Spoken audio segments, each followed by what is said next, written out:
What's up, guys? Unforgiven here again with another video from TrueGameData.com. Today I'm going to be talking about the MP5, a bunch of various cool things about it. But before I get into that, I just wanted to pause and say thank you guys so much for 10,000 subscribers. That is crazy. I can't believe I have 10,000 subscribers with 4 videos. That's just wild. And huge thank you to J God and Exclusive Ace, because I would never have gotten to 10,000 without their shoutouts and their videos. So thank you guys so much. Really appreciate it.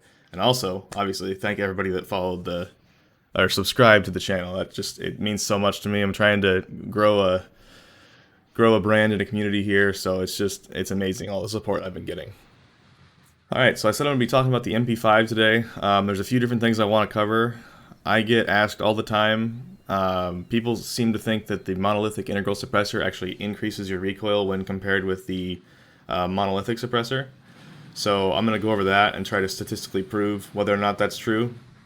I'm also going to talk about why I think the MP5 is so dominant right now in Warzone and why it's hard to get away from. I mean, on the AR side of things, you can pick, I don't know, 10, 15 different guns that are all actually viable right now, and you can just use what you like, which is awesome. Like, I think ARs are in a good state.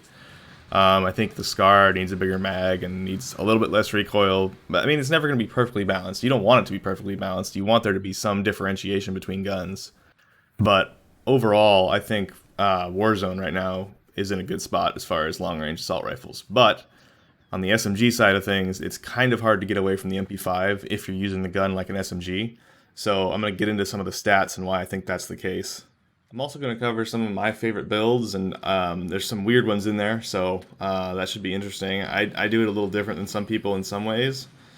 Now that the Merc foregrip got that movement speed nerf that I discovered a few weeks back, it actually really opened up the door for other underbarrels to be used, because before, if you weren't using the Merc, you felt like you were just missing out on this huge plus of this 3.7% movement speed bonus.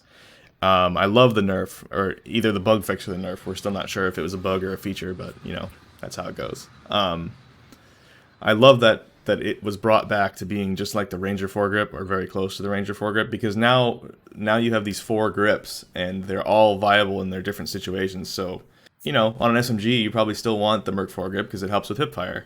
But on a long-range AR, you might want the Ranger because it helps with that aiming stability. You could even justify the operator foregrip because it just doesn't slow down your movement speed like the Merc does. So if you wanted to use that on anything, I mean, I use the operator on stuff now just because it doesn't hit you with that movement speed negative like the Commando does, the Ranger does, and the Merc does. So the nerf was really good overall for the balance of attachments. It really makes it so you can justify using any of the different underbarrels in a given situation. So I really like the nerf. So you're going to see some weird attachments on my builds, but I'll show you. Alright, so the first thing I'm going to cover is going to be the Monolithic Integral Suppressor versus the Monolithic Suppressor. So, for some reason, people think that the Monolithic Integral Suppressor increases recoil. Not everyone thinks that, but I get messages, I've had quite a few messages about this, people thinking that the Monolithic Integral increases recoil. So I'm going to try to statistically prove one way or the other in this video, whether or not that's the case. So I'll jump into that in a second, but first I want to show you how I tested. So I would back all the way up against this wall, ADS, strafe sideways, and then I would put 6 full magazines next to each other in the wall, along that same wall, making sure I'm the exact same distance from the target at all times, so the recoil pattern is proportionally the same as it should be. And then to measure, what I would do is I'd get a little closer, come up on this wall here, back up all the way against it, strafe to the side, pull out the snipping tool, cut the area. Normally it would go over there, but right now it can only go to here because I only did 3. Open up MS Paint, which is, I'm a very talented MS Paint artist, so this is what I use a lot of the time. So I come in here, you can use the select tool and measure from the bottom bullet hole all the way up to the top bullet hole, and you get a pixel number. It's in the bottom left, it's right behind me. Let me get out of the way. Right here. Just give it a little tickle. But you can see the pixel number of the box that you drew. And I just record the vertical pixels, so this one was 81 pixels. And then the next one is 84 pixels tall. and the next one is 98 pixels tall. So that's what I did to record all the values for the test, and I did about 100 trials, so 50 with the monolithic integral and 50 with the monolithic. Compiled that data, and then I did some statistical analysis on it, and that's going to introduce us to our next segment. It's going to be a new segment in the videos called "Is It Statistically Significant?" So on the left, there's the raw data. In the middle, there's the two-sample t-test, which is just trying to decide whether or not these probably have the same mean, and there's just natural noise in the data that causes it to not look like they have the same mean. That's what the two-sample t-test is for. And then the plot on the right is just showing you the distribution of the measurements that I took. So that's based on the mean and the variance and standard deviation to build that plot. So I'm not going to spend too much time on this, but you can see that the mean of the integral was about 5 pixels higher than the muzzle, but it had less variance, so it varies less from test to test than the muzzle monolithic did. And then so this is a statistical test called a two-sample t-test. You can give it 2 sets of data, and you can give it a hypothesis. So in this case, I'm hypothesizing that the mean difference is 0. So how you read the output of this is if the p-value is less than or equal to 0.05, which is like 5%, then if it's less than that, you're pretty sure that you failed the hypothesis. So that would mean that the means would be different. We'd be pretty sure that the means of the two data sets would be different if my p-value was less than 0.05. And you can see that it's 0.086, so we're approaching that value. So it fails that test. So we say there's no difference. There's probably no difference, but there still could be a difference. It would just might need more observations to make the test more accurate. Sorry, I'm going super nerd here, but I think this stuff's cool. And then you kind of visually see this more in the chart here. So the red line is the muzzle monolithic, so you can see it's shifted down to the left a little bit. The x-axis is the recoil height, so there's a little bit less recoil on average for my 40 tests than there was with the integral monolithic. But the peak is lower and the graph is more squished down and spread out, so that means that there's more variance. So you might have more inconsistent vertical recoil with the muzzle monolithic than you would with the integral, because the integral is squished up a little bit, which means there's more focus towards this one center value. There's more data points closer to this, I don't know, 95 value right here. 90, I guess it's the average. The middle is the average, so 93.3. There's more data points squished towards the center there, so you have a little bit more consistent recoil with the muzzle or the integral monolithic. Now, these are all just kind of tools to help you decide. There's always noise in data like this, so if I did another 100 tests, this could come out differently. I tried to do enough tests. It honestly just took so long that I stopped. But it might have a different result with 100, but with 40 data points on both the integral monolithic and the muzzle monolithic, it failed my t-test and said that the hypothesized mean is probably the same between the two, because there's enough variance there and there's enough overlap on the two normal distribution charts that there's a high probability that they have the same mean. But you guys can decide for yourself. You can see the chart, and there are some differences there, but we don't know if those differences are just due to noise, and that's what the two-sample t-test is for, and it's telling us that there's a pretty good chance that it is just due to noise in the data. So, again, decide for yourself, go test them out, see what you like. As far as recoil, they're very similar, very similar. Alright, now hopping over to the site, I'm going to cover some of the data points about the gun and what the actual difference is between the two attachments in terms of ADS and range. So I went back and completely retested the MP5 recently because I just wanted to make sure everything was right, since it's kind of like the most popular SMG.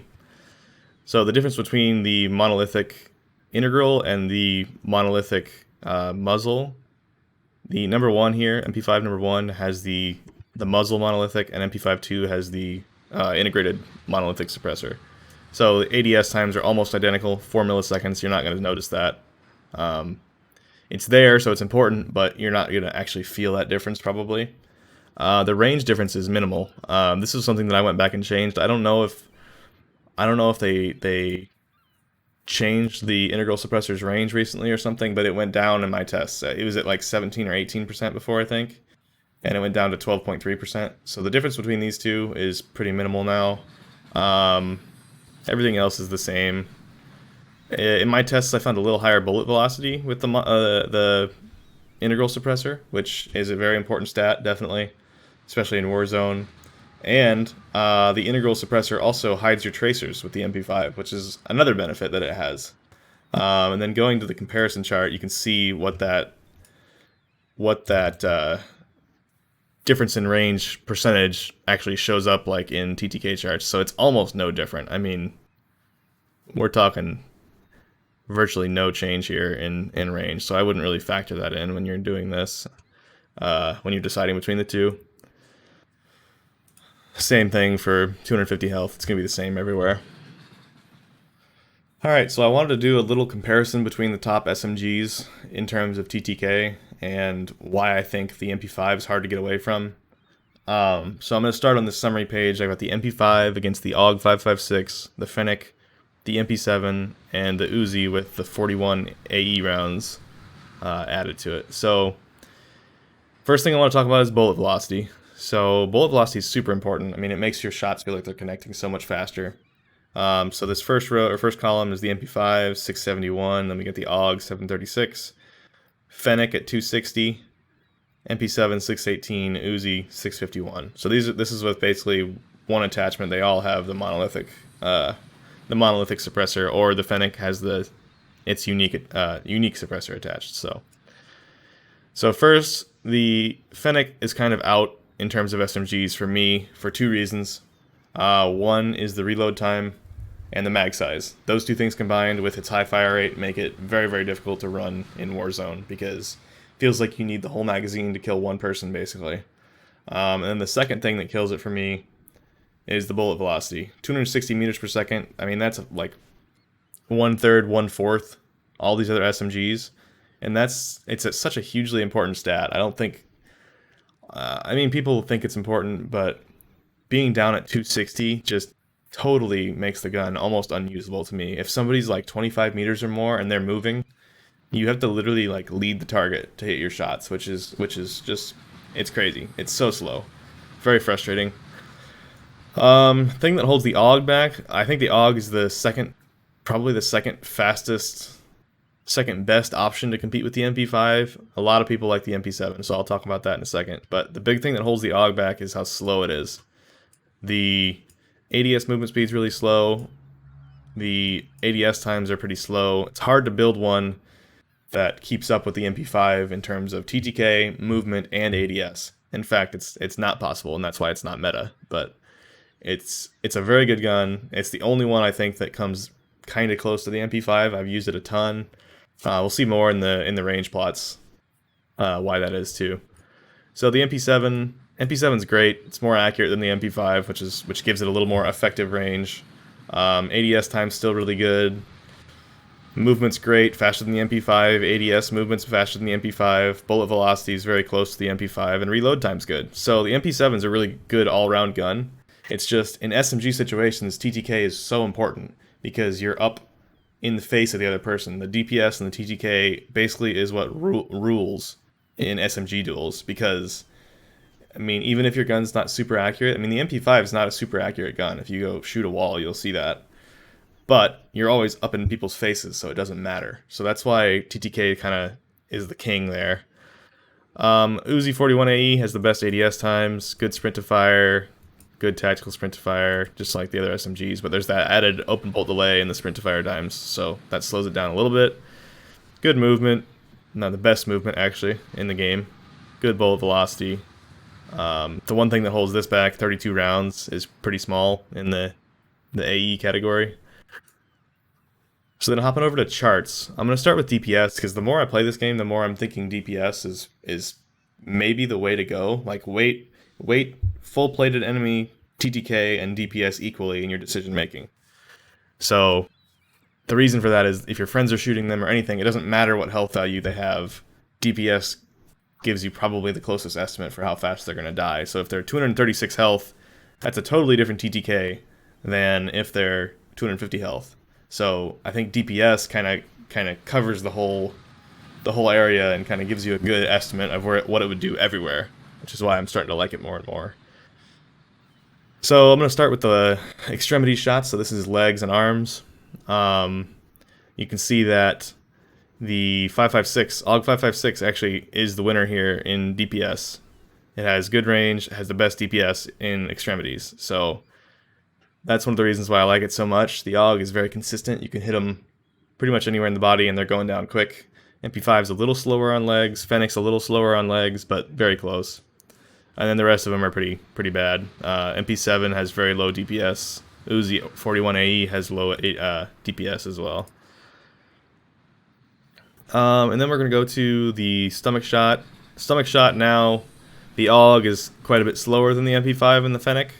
MP5 and the Fennec are both up on top here. MP7's below the AUG. So this is 50 DPS. I mean, that's a big percentage difference there. I mean, that's like 10% difference, almost. A little more than 10%. So that's a significant difference in DPS between the MP5 and the MP7. But like I said, the MP7 is more accurate. So at range, the MP7 is going to be better. But most of the time, with SMGs, you're going to be right up next to somebody. So that first little area is going to be the most important. And then chest shots, MP5, AUG, and Fennec all basically tie up here at the top. And then again, the Uzi and the MP7 are quite a bit lower. They're just still like 12% lower in DPS, which is significant, especially up close. Head TTKs, Fennec slays in headshot damage per second, which it should because it's kind of restricted by that bullet velocity, so it needs something to make it a little more viable. Second place is the MP5, third place is the MP7, and then the AUG is actually in last on headshots. So that's one of the sad things about the AUG 5.56 is it's really bad with headshots. But yeah, it's just kind of hard to get away from the MP5 because it has such good handling and it also has the best DPS pretty much everywhere. The only spot it doesn't have the best DPS is on leg shots or arm shots. The AUG beats it there, but it beats the AUG on stomach, so it kind of balances that out. And it beats the AUG handily on headshots. And then the MP7 is just much lower everywhere. DPS is much lower in all categories. And then in chest, the MP5 is tied with the fastest, that's why it feels so dominant, is because it's got good handling, it has good ADS times, it has a really high DPS value, so it's just a hard gun to get away from in SMG situations. Alright, so as far as my favorite build at the moment, this would be it. The Monolithic Integral Suppressor, Commando foregrip, 45 round mag, 5mm laser, and sleight of hand. I mean, this is such a fun build. This fries up close. You get the 5mm laser for hip fire. And then you get the Commando foregrip, which before the Merc nerf, this would have been kind of a bad build because the Merc gave you so much movement speed, which was super needed. Super needed for SMGs. But now that the Merc is, 1% reduction in your movement speed, the Commando is only 2% reduction. So you can actually get away with running the Commando now and not feeling too horrible about it. So the Commando really stabilizes the recoil, gives me a little bit extra range. I personally cannot stand when I'm 25 meters from someone and I have my SMG out and I'm just caught and we're both looking at each other. I have no cover. My only option is to shoot them. I can't switch to my other gun fast enough, so I have to use my SMG. And with a normal MP5, if you're 25 meters away and you don't have anything that's helping with recoil stabilization, which is the bounciness around, like how much the shots bounce left to right, it's hard to hit shots at that distance. It bounces around a lot, so you'll miss some. And that's what the Commando, I feel like, really helps with. Really helps me stay on target with those situations where they're just a little bit outside the range they're supposed to be with an SMG. And they might have an AR out, and your only chance is to get shots off first and land them all. So that's why I run the Commando. I feel like the 5mm gives me enough hip fire. I don't need the Merc. Sleight of hand, obvious. That's gotten me out of so many situations. I mean, the reload time is insane with sleight of hand. It's like instant. You can reload, get back in the action, and just murder people. Yeah, that's my favorite build. There's a ton of viable builds with the MP5, but this is just the one that I'm sticking to right now. I like it a lot. But to be honest, most of the time I'm using the R9 with Dragon's Breath because it's so fun. But yeah, this is what I run when I'm using an SMG. Alright everybody, that's pretty much everything I wanted to cover. I know this is a really long video, so thanks for sticking around and watching the whole thing. Thanks again for 10K subs. That is insane. I'm so excited to be where I am, and so excited for the future of True Game Data. So thanks again for that. Hope you liked the video. If you did and you're not subscribed, subscribe would be awesome. Really helps the channel out, helps me grow. I'm trying to do something special with this brand, True Game Data. So again, thanks for everything, and I will see you in the next one.